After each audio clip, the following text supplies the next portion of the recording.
কর্মী সভার স্নেহধন্য সভাপতি, মঞ্চে উপবিষ্ট তানোয়ার গোদাগাড়ির কৃতি সন্তান, আমাদের খেটে খাওয়া পা ফাটা মানুষের নেতা,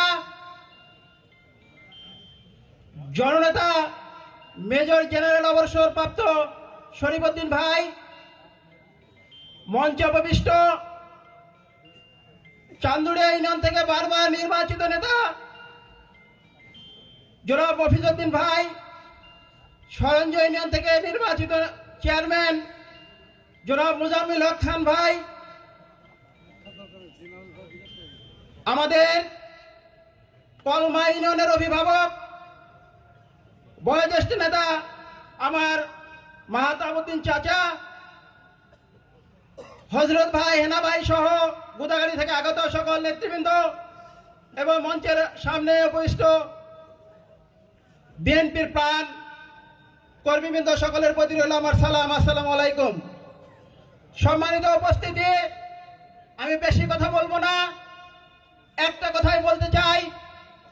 মেজর জেনারেল শরীফউদ্দিন এমন একজন নেতা, তার কর্মজীবন শেষ করে মাত্র স্বল্প সময়ের মধ্যে তার রাজনৈতিক ক্যারিজমেটিকের মাধ্যমে, রাজনৈতিক দক্ষতার মাধ্যমে তিনি তানোর গোদাগাড়ির মানুষের মধ্যে যে একটা স্থান করে নিয়েছেন।